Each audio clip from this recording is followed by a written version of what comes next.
ಭಾಷೆ ಅಂತನ್ನೋದು ಏನು? ಭಾಷೆ ಅಂತನ್ನೋದು ಒಬ್ಬ ವ್ಯಕ್ತಿಯ ವ್ಯಕ್ತಿತ್ವ. ಅದು ಅವನು ಏನು, ಒಬ್ಬ ವ್ಯಕ್ತಿ ಅಂತಂದರೆ ಏನು, ಅವನು ಜಗತ್ತಿಗೆ ಕಾಣಿಸ್ಬೇಕಾಗಿರೋದು ಹೇಗೆ, ಅದು ಎಲ್ಲವನ್ನು ಕೂಡ ತೋರಿಸಿಕೊಡುವಂಥದ್ದು ಅವನು ಬಳಸುವಂತಹ ಭಾಷೆ. ನಾವು 1ನೇ ಕ್ಲಾಸ್ ಅಂತಂದರೆ ಅಲ್ಲಿ 6ನೇ ಕ್ಲಾಸಿಗೆ ಹೋಗಬೇಕಾದ ವಿದ್ಯಾರ್ಥಿಯು ನಮ್ಮ ಜೊತೆಗೆ 1ನೇ ಕ್ಲಾಸಲ್ಲಿ ಇರ್ತಿದ್ರು.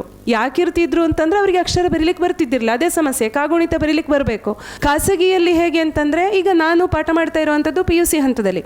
PUC ಹಂತಕ್ಕೆ ಬಂದಂತಹ ಮಕ್ಕಳಲ್ಲಿಯೂ ಕೂಡ ಹೆಸರು ಅಂತ ಬರೀಲಿಕ್ಕೆ ಬಾರದ ಮಕ್ಕಳಿದ್ದಾರೆ. ಅದು ಯಾಕೆ ಬೇಡದೇ ಇರೋ ಕಡೆ ಆ ದೀರ್ಘ ಹಾಕ್ತಾರೋ, ಯಾಕೆ ಬೇಡದೇ ಇರೋ ಕಡೆ ಒತ್ತು ಅಕ್ಷರ ಕೊಡ್ತಾರೋ, ಬೇಕಾಗಿರೋ ಕಡೆ ಯಾಕೆ ಹಾಕೋದಿಲ್ವೋ ನನಗೆ ನಿಜ ಅರ್ಥ ಆಗೋದಿಲ್ಲ. ನಾನು ಬೇರೆ ಸಬ್ಜೆಕ್ಟ್ಗಳನ್ನು ಎಂದೂ ಕಡಿಮೆ ಮಾಡೋದಿಲ್ಲ. ಮ್ಯಾಥ್ಸಿಗೆ ಅದರದೇ ಆದ ರೆಸ್ಪೆಕ್ಟ್ ಇದೆ, ಫಿಸಿಕ್ಸಿಗೆ ಅದರದೇ ಆದ ಗೌರವ ಇದೆ, ಕೆಮಿಸ್ಟ್ರಿ ಅದಕ್ಕೆ ಅದರದೇ ಆದ ಸಿಗ್ನಿಫಿಕೆನ್ಸ್ ಇದೆ, ಎಲ್ಲವೂ ನಮಗೆ ಮುಖ್ಯ. ಆದರೆ ಅದನ್ನು ಬೋಧನೆ ಮಾಡುವಂತಹ ಉಪನ್ಯಾಸಕರು, ಶಿಕ್ಷಕರು ಅವ್ರು ಯಾಕೆ ಭಾಷೆಯನ್ನು ತಿರಸ್ಕರಿಸುವಂತೆ ಉಳಿದ ಮಕ್ಕಳಿಗೆ ಹೇಳ್ತಾರೆ? ನನಗೆ ಅದು ಅರ್ಥ ಮಾಡ್ಕೊಳ್ಳಿಕ್ಕೆ ಆಗದೇ ಇರುವಂಥ ವಿಷಯ. ಭಾಷಾ ಡಿಪಾರ್ಟ್ಮೆಂಟ್ ಯಾವಾಗ ನೆನಪಾಗ್ತದೆ ಅಂತಂದ್ರೆ ರಿಸಲ್ಟ್ ಬಂದದೇ ನೆನಪಾಗ್ತದೆ. ಯಾಕೆ ಎಲ್ಲ ಸ್ಟೇಟ್ ರ್ಯಾಂಕ್ಗಳು ಡುಮ್ ಅಂತ ಬಿದ್ದಿರ್ತಾವಲ್ಲ.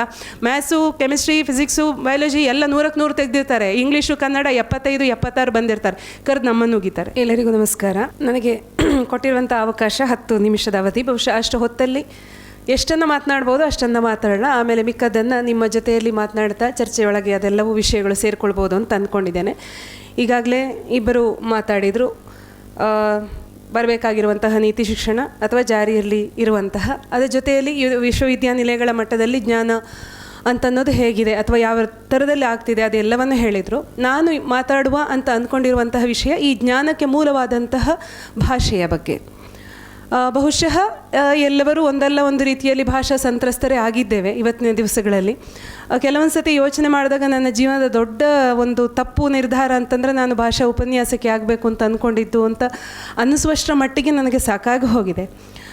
ಯಾಕೆ ಈ ಮಾತನ್ನು ಇಲ್ಲಿ ಹೇಳ್ತಾ ಇದ್ದೇನೆ ಅಂತಂದರೆ, ನಿಜವಾಗ್ಲೂ ಕೂಡ ಬಹುಶಃ ಇಲ್ಲಿರುವಂತಹ ಒಬ್ಬರು ಇನ್ನೊಂದು 10 ಮಂದಿಗೆ ಹೇಳಬಲ್ಲಿರಾದರೆ ನಿಜವಾಗಿ ನಮಗೆ ಬೇಕಾಗಿರೋದೇನು, ಅಥವಾ ಭಾಷೆಯನ್ನು ನಾವು ತೀರಾ ಕಡೆಗಣಿಸಿ ಬದಿಗಿಟ್ಟು ಮುಂದುವರಿತಾ ಹೋದರೆ ಇದು ಎಲ್ಲಿಯವರೆಗೆ, ಅಥವಾ ಮುಂದೆ ಏನಾಗುವುದಕ್ಕಿದೆ, ಯಾವ ಬಗೆಯ ಭಾಷೆಯನ್ನು ನಾವು ನಮ್ಮ ಮುಂದಿನ ಪೀಳಿಗೆಗೆ ಉಳಿಸಿ ಹೋಗುವುದಕ್ಕಿದ್ದೇವೆ, ಇದು ಎಲ್ಲವನ್ನೂ ಕೂಡ ನಾವು ಯೋಚನೆ ಮಾಡಬೇಕು. ಯಾಕಂದರೆ ಒಂದು ಬಗೆಯಲ್ಲಿ ಸ್ವಾರ್ಥಪರತೆಯನ್ನೇ ಕಲಿತಾ ಕಲಿತಾ ಕಲಿತಾ ನಾವು ಈಗ ನಮ್ಮ ಜನರೇಷನ್ ನಾವೊಂದು ನೆಮ್ಮದಿಯಾಗಿದ್ದರೆ ಸಾಕಪ್ಪ ಅಂತ ಅಂದ್ಕೊಳ್ಳುವಂತಲ್ಲಿವರೆಗೆ ಬಂದು ನಿಂತಿದ್ದೇವೆ.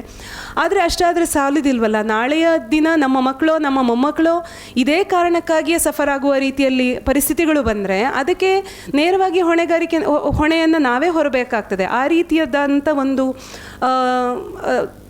ತೀರಾ ಸಂಕೀರ್ಣವಾದಂತಹ ಪರಿಸ್ಥಿತಿ, ಆ ಬಗೆಯ ಅನುಭವಗಳ ನಡುವೆ ನಾವಿದ್ದೇವೆ. ನಮ್ಮ ಮಂಗಳೂರಿನ ಕಡೆ ಒಂದು ಬೈಗುಳ ಇದೆ, ಯಾರಾದರೂ ಸರಿಯಾಗಿ ನಡ್ಕೊಳ್ಳೋದಿಲ್ಲ ಅಥವಾ ಅವನ ವರ್ತನೆ ಸರಿ ಇಲ್ಲ ಅಂತ ಹೇಳಿ ಆದರೆ ಅವನಿಗೆ ಭಾಷೆ ಇಲ್ಲ ಅಂತ. ಹಾಗಿದ್ರೆ ಆ ಭಾಷೆ ಅನ್ನೋದು ಏನು? ಅದು ದೊಡ್ಡ ಬೈಗುಳ. ಯಾರು ಹಾಗೆ ಬೈದರು ಅಂತಂದರೆ ಅದು ಭಯಂಕರ ದೊಡ್ಡ ಬೈಗು. ಮತ್ತು ಸಿನಿಮಾದಲ್ಲಿ ತೋರಿಸುವ ಲ್ಯಾಂಗ್ವೇಜ್ ಅದು ಬೇರೆ ಬಿಡಿ. ಯಾವುದರಲ್ಲಿ ಕಾಂತಾರದಲ್ಲೋ ಅಥವಾ ಗರುಡ ಗಮನದಲ್ಲೆಲ್ಲ ಅದು ಭಾಷೆ ಬೇರೆ. ಅದರ ಹೊರತಾಗಿ ಒಂದು ಸಂಭಾವಿತ ರೀತಿಯಲ್ಲಿ ಒಬ್ಬನಿಗೆ ಬೈಬೇಕು ಕೆಟ್ಟದಾಗಿ ಅಂತಂದರೆ ಅವನಿಗೆ ಭಾಷೆ ಇಲ್ಲ ಅಂತ. ಹಾಗಿದ್ರೆ ಆ ಭಾಷೆ ಅಂತನ್ನೋದು ಏನು? ಭಾಷೆ ಅಂತನ್ನೋದು ಒಬ್ಬ ವ್ಯಕ್ತಿಯ ವ್ಯಕ್ತಿತ್ವ. ಅದು ಅವನು ಏನು, ಒಬ್ಬ ವ್ಯಕ್ತಿ ಅಂತಂದರೆ ಏನು, ಅವನು ಜಗತ್ತಿಗೆ ಕಾಣಿಸ್ಬೇಕಾಗಿರೋದು ಹೇಗೆ, ಅದು ಎಲ್ಲವನ್ನು ಕೂಡ ತೋರಿಸಿಕೊಡುವಂಥದ್ದು ಅವನು ಬಳಸುವಂತಹ ಭಾಷೆ. ಅವನು ಆಡುವಂಥ ಭಾಷೆ ಆಗಿರ್ಬೋದು ಅಥವಾ ಅವನ ಬರವಣಿಗೆಯ ಭಾಷೆ ಆಗಿರ್ಬೋದು.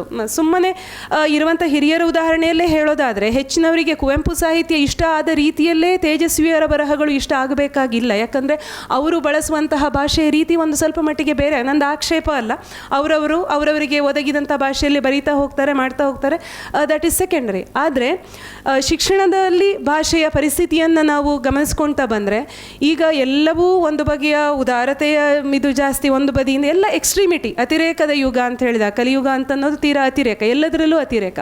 ಒಂದು ಕಡೆ ಹೇಗೆ ಅಂತಂದರೆ 10ನೇ ಕ್ಲಾಸ್ನವರೆಗೆ ಯಾವ ಮಕ್ಕಳನ್ನು ಯಾವ ಕಾರಣಕ್ಕೂ ಫೇಲ್ ಮಾಡೋ ಹಾಗಿಲ್ಲ, ಎಲ್ಲರನ್ನೂ ಮುಂದೆ ಪಾಸ್ ಮಾಡಿಕೊಂಡು ಬರಬೇಕು. ನಮಗೆ ನಾವೆಲ್ಲ ಶಾಲೆಗೆ ಹೋಗುವಾಗ ನಾವು 1ನೇ ಕ್ಲಾಸ್ ಅಂತಂದರೆ ಅಲ್ಲಿ 6ನೇ ಕ್ಲಾಸಿಗೆ ಹೋಗಬೇಕಾದ ವಿದ್ಯಾರ್ಥಿಯು ನಮ್ಮ ಜೊತೆಗೆ 1ನೇ ಕ್ಲಾಸಲ್ಲಿ ಇರ್ತಿದ್ರು.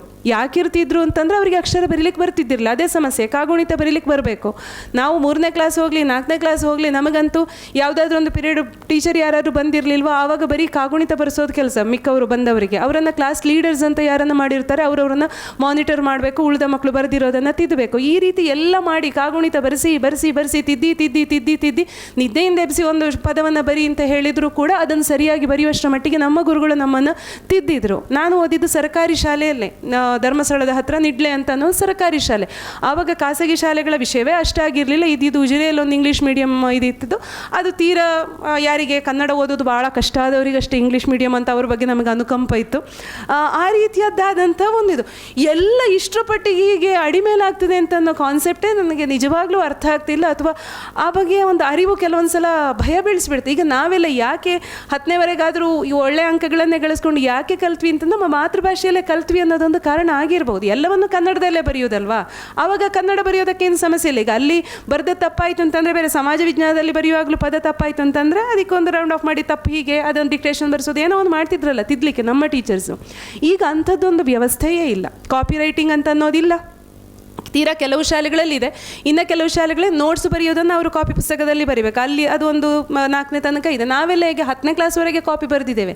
ಇದು ಅತ್ತೆಗೊಂದು ಕಾಲ ಸೊಸೆಗೊಂದು ಕಾಲ ಹಾಗಲ್ಲ, ನಾವು ಬರೆದಿದ್ದೇವೆ ಹಾಗೆ ನಮ್ಮ ಮಕ್ಕಳು ಬರೀಲಿ ಅಂತ ಖಂಡಿತ ಅಲ್ಲ. ಆದರೆ ಅಷ್ಟು ಬರೆದ ಕಾರಣ ನಮಗೆ ಅಟ್ಲೀಸ್ಟ್ ಒಂದೊಂದು ಅಕ್ಷರ ಹೇಗಿರಬೇಕು, ಒಂದು ವಾಕ್ಯ ಹೇಗೆ ಕೂರಬೇಕು, ಒಂದು ಗೆರೆಯ ಮೇಲೆ ನಾವು ಹೇಗೆ ಪದಗಳನ್ನು ಬರೀಬೇಕು, ಅದನ್ನೆಲ್ಲವನ್ನು ಕಲಿತಾ ಹೋದೆ. ಈಗ ಆ ರೀತಿಯ ಒಂದು ಪರಿಸ್ಥಿತಿಯೇ ಇಲ್ಲ. ಮಕ್ಕಳ ಹತ್ರ ಕಾಪಿ ಜಾಸ್ತಿ ಬರೆಸುವ ಹಾಗಿಲ್ಲ. ಯಾಕಂದರೆ ಹೋಮ್ವರ್ಕ್ಗಳು ಜಾಸ್ತಿ. ಅದು ಅವರ ಬ್ಯಾಗ್ ಇಷ್ಟು ಭಾರ ಇರ್ತದೆ, ನಾವು ಹೊತ್ತ ಬ್ಯಾಗಿಗಿಂತ 4 ಪಟ್ಟು ಅವ್ರು ಹೊತ್ಕೊಂಡು ಹೋಗ್ಬೇಕಾದ ವಿಷಯ ಬೇರೆ. ಆದರೆ ಅದನ್ನು ಅಮ್ಮ ಹೊತ್ಕೊಂಡು ಹೋಗ್ತಾರಲ್ಲ, ಮಕ್ಕಳು ಹೊರೋದು ತೀರಾ ಬಸ್ಸಿಂದ ಇಳಿದು ಶಾಲೆಗೆ ಹೋಗುವಲ್ಲಿ, ಶಾಲೆಯಿಂದ ತಿರ್ಗ ಬಸ್ ಇವಲ್ಲಿ, ಅದರಿಂದ ಆಚೆಗೆಲ್ಲ ಅದು ಅಮ್ಮನದ್ರದ್ದೇ ಕೆಲಸ ಅಂತನ್ನೋ ರೀತಿಯಲ್ಲಿ ಆಗಿದೆ.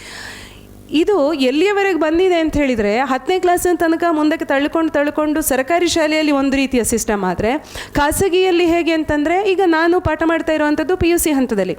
PUC ಹಂತಕ್ಕೆ ಬಂದಂತಹ ಮಕ್ಕಳಲ್ಲಿಯೂ ಕೂಡ ಹೆಸರು ಅಂತ ಬರೀಲಿಕ್ಕೆ ಬಾರದ ಮಕ್ಕಳಿದ್ದಾರೆ. ಅದು ಯಾಕೆ ಬೇಡದೇ ಇರೋ ಕಡೆ ಆ ದೀರ್ಘ ಹಾಕ್ತಾರೋ, ಯಾಕೆ ಬೇಡದೇ ಇರೋ ಕಡೆ ಒತ್ತು ಅಕ್ಷರ ಕೊಡ್ತಾರೋ, ಬೇಕಾಗಿರೋ ಕಡೆ ಯಾಕೆ ಹಾಕೋದಿಲ್ವೋ ನನಗೆ ನಿಜ ಅರ್ಥ ಆಗೋದಿಲ್ಲ. ಅಷ್ಟೊಂದು ಸರಳವಾಗಿ ಹೆಸರು ಅಂತ ಬರೀಲಿಕ್ಕೆ ಹೇಸರು ಅಂತ ಬರೆದಿಡ್ತಾರೆ. ಆಯಿತಾ, ನಾನು ಅಂತ ಬರೆಯೋದಿಲ್ಲ, ನಾನು ಅಂತ ಬರೀತಾರೆ. ಅಲ್ಲಿ ನಾನು ಯಾಕೆ ಗೊತ್ತಿಲ್ಲ. ನೀನು ಅಂತ ಹೇಳೋದಿಲ್ಲ, ನೀನು ಅಂತ ಬರೀತಾರೆ. ಯಾವುದು ನಾನು ಕಾಲೇಜಲ್ಲಿ ಎಷ್ಟೊಂದು ಸತಿ ಹೇಳೋದಿದೆ, ಈ ಕನ್ನಡ ಪರೀಕ್ಷೆ ಇದ್ದೀನಿ, ಇಂಗ್ಲೀಷ್ ಪರೀಕ್ಷೆ ದಿವಸ ಆದರೂ ಬೇಕು, ನಾನು ಇಂಗ್ಲೀಷ್ ಟೀಚರ್ ಆಗಿದ್ರೂ ಇನ್ವಿಜಿಲೇಷನ್ ಡ್ಯೂಟಿ ಮಾಡ್ತೇನೆ, ಆದರೆ ಕನ್ನಡ ಇದ್ದ ದಿವಸ ದಯವಿಟ್ಟು ನನಗೆ ಹಾಕಬೇಡಿ, ನಾನು 2 BP ಮಾತ್ರ ನುಂಗಿ ಹೋಗಬೇಕಾಗ್ತದೆ. ಕೆಟ್ಟ ಸಿಟ್ಟು ಬರ್ತದೆ ನನಗೆ. ಯಾಕೆಂತಂದರೆ ಅವರಿಗೆ ದಿನನಿತ್ಯದ ಆಡು ಬಳಕೆಯಲ್ಲಿ ಇರುವಂಥ ವಿಷಯಗಳೇ ಅವರ ಪಠ್ಯವಾಗಿ ಇದೆ. ಈಗ ರಾಗಿ ಮುದ್ದೆಯ ಬಗ್ಗೆ ಒಂದು ಪಾಠ ಇದೆ, ಅದು ಫಸ್ಟ್ PUC ಅಲ್ಲ ಸೆಕೆಂಡ್ PUC ಅಲ್ಲ ಇದೆ. ಆ ರಾಗಿ ಮುದ್ದೆ ದಿನ ತಿಂತಾರಲ್ಲ, ಮುದ್ದೆ ನುಂಗ್ತಾರಲ್ಲ, ಅದನ್ನು ಬರೀಲಿಕ್ಕೆ ಬರೋದಿಲ್ಲ, ರಗಿ ಮುದೆ ಅಂತ ಬರೀತಾರೆ. ನಿಜ, ಇದು ನಾನು ಪ್ರತಿ ವರ್ಷವೂ ಕಣ್ಣಾರೆ ನೋಡಿ ಸಂಕಟ ಅನುಭವಿಸ್ತಾ ಇರುವಂಥ ವಿಷಯ. ಹಾಗಿದ್ರೆ ಯಾಕೆ ಅದನ್ನು ತಿದ್ದಲಿಕ್ಕಾಗ್ತಾ ಇಲ್ಲ? ಹಾಗಂತ ಆ ಮಕ್ಕಳ ಅಂಕಗಳನ್ನು ನೀವು ಕೇಳಬೇಕು. ಅವರಿಗೆ 10ನೇ ಕ್ಲಾಸಲ್ಲಿ ಎಲ್ಲದರಲ್ಲಿಯೂ 90ರಿಂದ ಮೇಲೆ, ಎಲ್ಲ 90%, 95%, 99%. ಈಗ ಇನ್ನೂ ಒಂದು ಹಂತಕ್ಕೆ ಮುಂದೆ ಹೋಗಿ ಏನಾಗ್ತಾ ಇದೆ ಅಂತಂದರೆ, PUCಯ ಇದರಲ್ಲಿ ಕಾಮರ್ಸ್ ತಗೊಂಡಿರುವಂತಹ ಮಕ್ಕಳಿಗೆ CA ಫೌಂಡೇಶನ್ನ ಒತ್ತಡ, ಅವರಿಗೆ CS ಫೌಂಡೇಶನ್ನ ಒತ್ತಡ, ಇನ್ನೊಂದು ಕಡೆಯಿಂದ ಕ್ಲಾಟಿನ ಪ್ರಿಪರೇಷನ್ನು ಫಸ್ಟ್ PUCಯಲ್ಲೇ ಮಾಡಿಸಿ ಬಿಡ್ತೇವೆ ಅಂತ. ಈಗ ಹೇಗೆ ಅಂತಂದರೆ ಎಲ್ಲವೂ ಒಂದು ಬಗೆಯ ಪ್ಯಾಕೇಜು. ಇದು ಹೀಗೆ ಬಂದು ಎಲ್ಲಿಯವರೆಗೆ ಬರ್ತದೆ ಅಂತ ನಿಜ ನಾವು ಅದನ್ನು ಒಂದು ಯೋಚನೆ ಕೂಡ ಮಾಡಲಿಕ್ಕಾಗ್ತಾ ಇಲ್ಲ. ಒಂದು ಬ್ಯಾಚ್ JEE, ಒಂದು ಬ್ಯಾಚ್ ಅದು 6ನೇ ಕ್ಲಾಸಿನಲ್ಲೇ ಶುರುವಾಗಿದೆ ಕೆಲವು ಶಾಲೆಗಳಲ್ಲಿ. ಅದಿರಲಿ, ಕಾಲೇಜಿನ ಹಂತದಲ್ಲೂ ಕೂಡ ಒಂದು ಬ್ಯಾಚ್ JEE, ಒಂದು ಬ್ಯಾಚ್ ನೀಟ್ ಅಂತೇಳಿ ತಗೊಳ್ಳೋದಾದರೆ ಆ ಮಕ್ಕಳಿಗೆ ಭಾಷಾ ತರಗತಿಗಳು ಇಲ್ಲ. ಇದು ನಾನು ಕೆಲಸ ಮಾಡ್ತಾ ಇರುವ ಸಂಸ್ಥೆಯಲ್ಲಿ ಆಗ್ತಿರೋದು ಹೌದು, ಬೇರೆ ಕಡೆಗಳಲ್ಲಿ ನಾನು ನೋಡ್ತಾ ಇರುವಂಥ ವಿಷಯಗಳು ಅದು ಸಂಗತಿ ಕೂಡ ಹೌದು. ಯಾಕಿಲ್ಲ ಅಂತಂದರೆ, ಅಷ್ಟು ಸಮಯವನ್ನು ಅವರು PCMಗೆ ಕೊಡ್ಬೋದಲ್ಲ. ವಾರದಲ್ಲಿ 4 ಗಂಟೆ ಇಲ್ಲ, ಬೇರೆಲ್ಲ ಸೆಕ್ಷನ್ಗಳಲ್ಲಿ 2 ಗಂಟೆ ಲ್ಯಾಂಗ್ವೇಜ್ ಕ್ಲಾಸ್ ಹಾಕ್ತಾರೆ. ಅದು ಯಾವಾಗ ಲಾಸ್ಟ್ ಪೀರಿಯಡು, ಇಲ್ಲ ಮಧ್ಯಾಹ್ನದ ಬೆಳಗ್ಗೆ 8:30 ಸ್ಟಾರ್ಟ್ ಆದರೆ ಕ್ಲಾಸ್ 1:30 ತನಕ ಇರ್ತದೆ. ಈ 12:30 1:30 ಅದೇನು ಇಂಗ್ಲೀಷು. ನಾವು ಹೋಗಿ ಏನು ಮಾಡಬೇಕಲ್ಲಿ? ಮಕ್ಕಳು ಚೆಂದ ಹಸುವಾಗಿರ್ತದೆ, ನಿದ್ದೆ ತೂಗ್ತಾರೆ, ಮಲಗ್ತಾರೆ, ಟೆಕ್ಸ್ಟ್ ಬುಕ್ಗಳು ತರೋದಿಲ್ಲ, ನೂರಾರು ಸಮಸ್ಯೆಗಳು. ಯಾಕೆ ತರಲಿಲ್ಲ? ಇವತ್ತು ಟೈಮ್ ಟೇಬಲಲ್ಲಿ ಇಂಗ್ಲೀಷ್ ಇರಲಿಲ್ಲ ಮಿಸ್, ಸುಲಭವಾಗಿ ಹೇಳಿಬಿಡ್ತಾರೆ. ಆದರೆ ಅಲ್ಲಿ ಅನುಭವಿಸುವಂತಹ ನಮ್ಮ ಸಂಕಟ ಇದೆಯಲ್ಲ, ಅದನ್ನು ನಾವು ಎಲ್ಲೂ ಹೇಳ್ಕೊಳಕ್ಕಾಗೋದಿಲ್ಲ. ಅದು ಸಂಬಂಧಪಟ್ಟವರಿಗೆ ಅದು ವಿಷಯವೇ ಅಲ್ಲ. ಯಾಕಂತಂದರೆ ಲ್ಯಾಂಗ್ವೇಜ್ ಅಲ್ವಾ, ಬಿಟ್ಟಾಕಿ ಮೇಡಮ್. ಇದನ್ನು ಯಾರು ಹೇಳ್ತಾರೆ ಅಂತಂದರೆ, ಯಾಕೆ ಮೈಯೆಲ್ಲ ಉರಿತದೆ ಆ ಮಾತನ್ನು ಕೇಳಿಸ್ಕೊಂಡಾಗ ಅಂತಂದರೆ, ಯಾರಿಗೆ ಒಂದು ಪ್ಯಾರಾಗ್ರಾಫ್ ಸರಿಯಾಗಿ ಬರೀಲಿಕ್ಕೆ ಬರೋದಿಲ್ವೋ. ನಾನು ಬೇರೆ ಸಬ್ಜೆಕ್ಟ್ಗಳನ್ನು ಎಂದೂ ಕಡಿಮೆ ಮಾಡೋದಿಲ್ಲ. ಮ್ಯಾಥ್ಸಿಗೆ ಅದರದೇ ಆದ ರೆಸ್ಪೆಕ್ಟ್ ಇದೆ, ಫಿಸಿಕ್ಸಿಗೆ ಅದರದೇ ಆದ ಗೌರವ ಇದೆ, ಕೆಮಿಸ್ಟ್ರಿ ಅದಕ್ಕೆ ಅದರದೇ ಆದ ಸಿಗ್ನಿಫಿಕೆನ್ಸ್ ಇದೆ, ಎಲ್ಲವೂ ನಮಗೆ ಮುಖ್ಯ. ಆದರೆ ಅದನ್ನು ಬೋಧನೆ ಮಾಡುವಂತಹ ಉಪನ್ಯಾಸಕರೋ ಶಿಕ್ಷಕರೋ ಅವ್ರು ಯಾಕೆ ಭಾಷೆಯನ್ನು ತಿರಸ್ಕರಿಸುವಂತೆ ಉಳಿದ ಮಕ್ಕಳಿಗೆ ಹೇಳ್ತಾರೆ? ನನಗೆ ಅದು ಅರ್ಥ ಮಾಡ್ಕೊಳ್ಳಿಕ್ಕಾಗದೇ ಇರುವಂಥ ವಿಷಯ. ಮತ್ತು ನಾವು ಭಾಷಾ ಉಪನ್ಯಾಸಕರನ್ನು ಒಂದು ನೋಡೋದೇ ಹೇಗಿದೆ ಅಂತಂದರೆ, ನಾವೇ ಒಂದು ಬಗೆಯ ದೀನರು, ದಲಿತರು, ನಮಗೆ ಬೇರೆಯೂ ಯಾವ ಇದು ನೋಡಬೇಕಾಗಿಲ್ಲ, ನಾವೇ ಆ ಬಗೆಯ ಒಂದು ಸ್ಥಿತಿಯಲ್ಲಿ ಇವತ್ತು ಇದ್ದೇವೆ. ಆದರೆ ಅದರ ಪರಿಣಾಮ ಏನಾಗ್ತಿದೆ, ಒಂದು ರೀತಿಯಲ್ಲಿ ಈ ತಾಯಿ ಬೇರನ್ನೇ ಕತ್ತರಿಸಿ ಒಂದು ಗಿಡ ತುಂಬ ಒಳ್ಳೆಯ ಮರವಾಗಿ ಬೆಳಿಬೇಕು ಅಂತ ಕನಸು ಕಾಣುವಂಥ ಇದಿದೆಯಲ್ಲ, ಅದು ಕನಸು ಆಗೋದಿಲ್ಲ, ಅದು ಬರೀ ಭ್ರಮೆ ಆಗಿರ್ತದೆ. ಆ ಭ್ರಮೆ ಅದು ಏನು ಅಲ್ಲ ಅಂತನ್ನೋದು ರಿಯಲೈಸ್ ಆಗುವಷ್ಟೊತ್ತಿಗೆ ಕಾಲ ಮಿಂಚಿರ್ತದೆ. ಆ ಬಗೆಯ ಸನ್ನಿವೇಶದಲ್ಲಿ ನಿಜವಾಗ್ಲೂ ನಾವಿದ್ದೇವೆ. ಅಂಥವ್ರು ಆ ರೀತಿ ಹೇಳೋರೆಲ್ಲ ಹೇಳಬೇಕು ಅನ್ನಿಸ್ತದೆ ನನಗೆ. ಸರಿ, ಹಾಗಿದ್ರೆ ನೀವೇ ಒಂದು ಪ್ಯಾರಾಗ್ರಾಫ್ ಬರೀರಿ ಸರ್. ಸರಿ, ಹಾಗಿದ್ರೆ ಇಂಗ್ಲೀಷ್ MA ಮಾಡಿಕೊಂಡು ಕನ್ನಡ MA ಮಾಡಿಕೊಂಡು ನಾವು ಬರಬೇಕಾಗಿಯೇ ಇಲ್ಲ, ನೀವೇ ಅತ್ಲಾಗಿ ಇಂಗ್ಲೀಷ್ ಪಾಠ ಮಾಡಿ. ಎಲ್ಲಿಯವರೆಗೆ ಹೇಳ್ತಾನೆ, ನಮ್ಮಲ್ಲಿ ಮ್ಯಾಥ್ಸ್ ತಗೊಳ್ಳುವಂಥ ಮೇಷ್ಟ್ರು ಇದೇ ಥರ ಈ ನೋಬಲ್ ಬ್ಯಾಚ್ ಅಂತೇಳಿ 2 ಸೆಕ್ಷನ್ಸ್ ಇದ್ದಾವೆ, ಅವ್ರಿಗೆ ಹೋಗಿ ಹೇಳ್ತಾರೆ ಇಂಗ್ಲೀಷಲ್ಲಿ ಎಷ್ಟು ಬೇಕಪ್ಪ ನಿಮಗೆ, 90ನಾ 95 98 ಹಾಕಿಸ್ತೀನಿ ಬಿಡು ಮಾರಯ್ಯ. ಹಾಕಲಿ, ಅಯ್ಯೋ ದೇವರೇ, ನಾವು ಯಾಕೆ ಬೇಕು, ನಮ್ಮ ಡಿಪಾರ್ಟ್ಮೆಂಟಿಗೆ ಒಂದು ಬೀಗ ಹಾಕಿಬಿಟ್ರೆ ಅದು ತುಂಬ ಒಳ್ಳೆಯದು ಅಂತ ನಾನು ಎಷ್ಟೋ ಸರ್ತಿ ಹೇಳ್ತೇನೆ. ಇನ್ನೊಂದು ಏನಾಗಿದೆ ಅಂತಂದರೆ, ಹೆಚ್ಚಿನ ಮಕ್ಕಳಿಗೆ ಹೊಟ್ಟೆಯ ಹಸಿವು ಗೊತ್ತಿಲ್ಲ. ಇವತ್ತಿನ ತಲೆಮಾರಿಗೆ ಕಲಿಬೇಕು ಅನ್ನೋ ಅರ್ಜಿ ಯಾವಾಗ ಬರ್ತದೆ, ಆ ಜ್ಞಾನದ ಹಸಿವು ನಮಗೆ ಬರಬೇಕು ಅಂತಂದರೆ ಹೊಟ್ಟೆಯ ಹಸಿವಿನ ಅರಿವು ಇರಬೇಕು. ಈಗ ಮಕ್ಕಳಿಗೆ ಲೆಕ್ಕಕ್ಕಿಂತ ಜಾಸ್ತಿ ತಿನ್ನಿಸಿ ಎಲ್ಲ ಮಕ್ಕಳಿಗೂ ಒಬೆಸಿಟಿ, ಎಲ್ಲ ಮಕ್ಕಳಿಗೂ ಸಮಸ್ಯೆ. ಅದು ಆಫ್ಟರ್ ಕೋವಿಡ್ ಅಂತೂ ಕೂತು ತಿಂದು ಎಲ್ಲ ಮಕ್ಕಳು ಫುಟ್ಬಾಲ್ಗಳ ಥರ ಆಗಿಬಿಟ್ಟಿದ್ದಾರೆ. ಅವರಿಗೆ ಇರೋ ಬರೋ ಎಕ್ಸಸೈಸ್ಗಳಿಗೆ, ಜಿಮ್ಮುಗಳಿಗೆ ಎಲ್ಲದಕ್ಕೂ ಹಾಕ್ತಿದ್ದಾರೆ. ಆದರೆ ಮಕ್ಕಳು ಸುಧಾರಿಸಿಲ್ಲ. ಅಲ್ಲೂ ಎಕ್ಸ್ಟ್ರೀಮ್, ಕೆಲವು ಮಕ್ಕಳು ತೀರಾ ಸಣ್ಣ, ಕೆಲವು ಮಕ್ಕಳು ತೀರಾ ದಪ್ಪ. ಇದು ಎಲ್ಲವೂ ಕೂಡ ಒಂದು ಅನಾರೋಗ್ಯಕರ ಸಮಾಜವನ್ನು ನಾವು ರೂಪಿಸ್ತಾ ಇದ್ದೀವಿ. ಇದು ಹೇಳುವಾಗ ತಮಾಷೆ ಅಂತ ಅನ್ನಿಸ್ಬೋದು, ಆದರೆ ಅದರ ಹಿಂದೆ ತುಂಬ ನೋವಿದೆ. ನೀವು ಅದನ್ನು ಅರ್ಥ ಮಾಡ್ಕೋತೀರಿ ಅಂತ ನಾನು ಭಾವಿಸ್ತೇನೆ. ಒಂದು ನಿಮಿಷ ಕೊಡಿ, ಮುಗಿಸ್ತೇನೆ. ಯಾಕಂತಂದರೆ ಎಲ್ಲ ಹಾಳು ಮಾಡುವಷ್ಟು ಹಾಳು ಮಾಡಿ ಮತ್ತು ಎಲ್ಲವೂ ಚೆನ್ನಾಗಿರಬೇಕು ಅಂತೇಳಿ ನಾವು ಬಯಸಿದರೆ ಅದು ಸಾಧ್ಯ ಆಗ್ತದಾ? ಒಳ್ಳೇದು ಮಾಡಬೇಕು ಅಂತೇಳಿ ಯಾರು ನಮ್ಮ ಯಕ್ಷಗಾನ ಕಲಾವಿದರೊಬ್ಬರು ಉದಾಹರಣೆ ಕೊಡೋದಿದೆ ಯಾವಾಗಲೂ. ಸುಧಾರಣೆ ಮಾಡಬೇಕು, ಒಳ್ಳೇದು ಮಾಡಬೇಕು ಅಂತ ನೀವು ಪಾಯಸಕ್ಕೆ ಬೆಳ್ಳುಳ್ಳಿ ಒಗ್ಗರಣೆ ಹಾಕಿದರೆ ತಿನ್ಲಿಕ್ಕೆ ಆಗ್ತದ ಅಂತ. ಬಹುಶಃ ಈಗ ಮಾಡ್ಲಿಕ್ಕೆ ಹೊರಟಿರೋದು ನಾವು ಅದನ್ನೇ. ಅದು ಎಲ್ಲಿಯವರೆಗೆ ಹೋಗಿ ನಿಲ್ತದೆ? ಮಕ್ಕಳಿಗೆ ಫಸ್ಟ್ ಆಫ್ ಆಲ್ ಆ ಹಸಿವನ್ನು ಕಲಿಸಬೇಕು. ಅಷ್ಟೊತ್ತಿಗೆ ಭಾಷೆಯ ಕೂಡ, ಈಗ ಎಲ್ಲ ನಾಲೆಜಿನ ಬೇಸ್ ಭಾಷೆ ಅಲ್ವಾ. ಈಗ ನಮಗೆ ಮಾಮೂಲಿಯಾಗಿ ಸಂವಹನಕ್ಕೆ ನಮಗೆ ಬಾಡಿ ಲ್ಯಾಂಗ್ವೇಜ್ ಇರ್ಬೋದು, ಅದು ಆಯಿತು, ಕಮ್ಯುನಿಕೇಟ್ ಮಾಡ್ಬೋದು. ಭಾಷೆ ಗೊತ್ತಿಲ್ಲದವ್ರೇನು ಅಮೆರಿಕಕ್ಕೂ ಹೋಗಿ ಬಂದ್ರಂತೆ ಖುಷಿಯಾಗಿ ಹೇಳಿಬಿಡ್ತೇವೆ. ಸರಿ, ಹಾಗಂತೇಳಿ ಭಾಷೆಯಲ್ಲಿ ನಮಗೆ ಹಿಡಿತ ಇದ್ದಾಗ ನಾವು ಆರ್ಜಿಸಿಕೊಳ್ಳುವಂತಹ ಜ್ಞಾನ ಇದೆಯಲ್ಲ, ಅದಕ್ಕೆ ನಾವು ಯಾವ ಮೌಲ್ಯವನ್ನು ಕಟ್ಟಲಿಕ್ಕೆ ಆಗೋದಿಲ್ಲ. ನಮ್ಮಲ್ಲಿ ಒಬ್ಬರು ಹಿರಿಯ ಉಪನ್ಯಾಸಕರು ಹೇಳ್ತಾರೆ, ಅವರು ಮಂಗಳೂರಿಂದಲೇ ಅಲ್ಲಿಗೆ ಬಂದು ಕೇರಳದ ಬೇಸ್ಡ್. ಅವ್ರೇನು ಹೇಳ್ತಾರೆ ಅಂದರೆ, ಈ ಮಕ್ಕಳು ಯಾಕೆ JEE ನೀಟಲ್ಲಿ ರ್ಯಾಂಕ್ಗಳು ತೆಗಿತಿಲ್ಲ ಅಂತ ಕಾರಣಕ್ಕೆ ಅವರಿಗೆ ಭಾಷೆ ಮೇಲೆ ಹಿಡಿತ ಇಲ್ಲದೆ ಇರೋದೇ ಸಮಸ್ಯೆ ಅಂತ. ಯಾಕಂದರೆ ಅಲ್ಲಿ ಇರುವ ಉತ್ತರ ಅವರಿಗೆ ಗೊತ್ತಿಲ್ಲದೆ ಇರೋದಲ್ಲ, ಅವರಿಗೆ ಪ್ರಶ್ನೆ ಅರ್ಥ ಮಾಡ್ಕೊಳ್ಳೋಕ್ಕಾಗ್ತಿಲ್ಲ ಅಂತ.